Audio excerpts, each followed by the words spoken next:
இதுவரைக்கும் நம்மளுடைய பல்லாண்டு வாழ்க்கை சேனலை சப்ஸ்கிரைப் பண்ணலனா மறக்காம சப்ஸ்கிரைப் பண்ணிக்கோங்க. அப்படியே பக்கத்துல இருக்க பெல் சிம்பலையும் மறக்காம பிரஸ் பண்ணிருங்க. அடுத்தடுத்த சூப்பரான டிப்ஸ் எல்லாம் உங்களுக்காகவே காத்துட்டு இருக்கு. Hey guys, welcome to diet recipes. இன்னைக்கு டயட் ரெசிபியில் முட்டைக்கோஸ் வச்சு ஒரு சூப் எப்படி பண்ணுறதுன்னு பார்க்க போகிறோம். இதை நீங்கள் காலையில் பிரேக்ஃபாஸ்ட்டவோ அல்லது நைட்டோ நீங்கள் எடுத்துக்கலாம். டெய்லி ஒரு டைம் நீங்கள் எடுத்துகிட்டு வந்தீங்க அப்படின்னா உங்களுக்கு உடலில் பல மாற்றங்கள் ஏற்பட்டு வெயிட் லாஸும் ஆகும். இதை பற்றி கொஞ்சம் டீட்டெயிலாக தெரிஞ்சுக்கலாம் வாங்க. நம்ம மார்க்கெட் போனால் கூட எல்லா காய்கறியுமே வாங்குவோமே தவிர ஆனால் அந்த முட்டைக்கோஸை மட்டும் வாங்கவே மாட்டோம். பல பேருக்கு அது பிடிக்கிறது இல்லை. ஆனால் இதோட நன்மைகள் பற்றி தெரிஞ்சுக்கிட்டீங்க அப்படின்னா கண்டிப்பாக வாங்காமல் விட மாட்டீங்க. அந்த அளவுக்கு இதில் nutrients, vitamin A, C, K இருக்கு. இதெல்லாம் சேர்ந்து உடல்ல பிரச்சனைகளை ஏற்படுத்துகிற புற்றுநோய், இதய நோய் போன்றவற்றை வராம தடுக்குது. சர்க்கரையின் அளவை கட்டுக்குள்ள வைக்கிறதா சொல்றாங்க.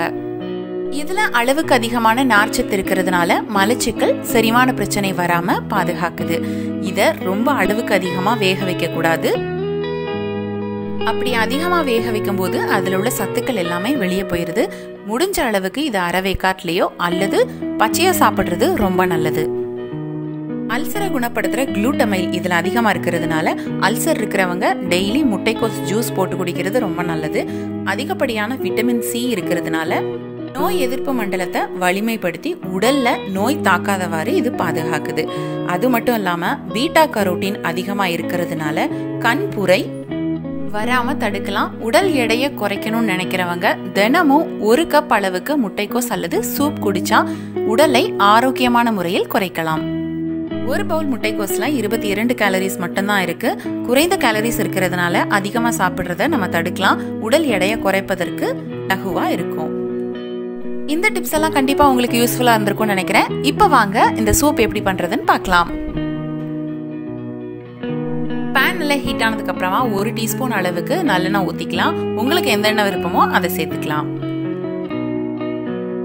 4 பல் பூடை எடுத்து சின்னதா கட் பண்ணி அதையும் சேர்த்துக்கலாம். இந்த அளவுக்கு கொஞ்சமா இஞ்சி எடுத்துக்கோங்க. இதை ரெண்டையும் லைட்டா வதக்கி எடுத்துக்கலாம். ரொம்ப வதக்கணும்னு அவசியம் இல்லை. பெரிய வெங்காயம்ல பாதி எடுத்து நீள் வாக்குல இந்த மாதிரி கட் பண்ணி சேர்த்துக்கலாம். பாதி குடமிளகாய் எடுத்து அதையும் இந்த மாதிரி கட் பண்ணி எடுத்துக்கலாம். மிதமான தீயில வச்சு லைட்டா ஃப்ரை பண்ணி எடுத்துக்கோங்க. ரொம்ப ஃப்ரை பண்ணணும்னு அவசியம் இல்லை. 1 கப் அளவுக்கு முட்டைக்கோஸ் எடுத்துக்கலாம். கிட்டத்தட்ட ஒரு 300 கிராம் அளவுக்கு வரைக்கும் சேர்த்துக்கலாம். இதோட நீங்க கேரட் கூட யூஸ் பண்ணிக்கலாம். இது எல்லாத்தையும் மிதமான தீயில வச்சு ஓரளவுக்கு வதக்கி எடுத்துக்கலாம். இதோட ஒரு 1/4 டீஸ்பூன் அளவுக்கு மஞ்சள் தூள், 1/4 டீஸ்பூன் சீரகத்தூள், 1/4 டீஸ்பூன் மிளகுத்தூள், 1/4 டீஸ்பூன் அளவுக்கு உப்பு, எல்லா மசாலாவும் ஒன்று சேர்ற மாதிரி நல்லா மிக்ஸ் பண்ணி எடுத்துக்கலாம். மிதமான தீயில வச்சு 1 நிமிஷத்துக்கு இதை நல்லா ஃப்ரை பண்ணி விட்டுருங்க. இப்போ இதுல ஒரு 500 மில்லிலிட்டர் அளவுக்கு நான் தண்ணி ஊத்திக்கிறேன். தண்ணி ஊத்திட்டு நம்ம மூடி வச்சுட்டு மிதமான தீயில வச்சு நல்லா கொதிக்க விட்டுறணும். வாசனைக்காக கொஞ்சமா மல்லித்தழை போட்டுக்கலாம். மூடி போட்டுட்டு ஒரு 10 நிமிஷத்துக்கு அந்த தண்ணி பாதியாகிற அளவுக்கு நம்ம கொதிக்க விட்டுறலாம்.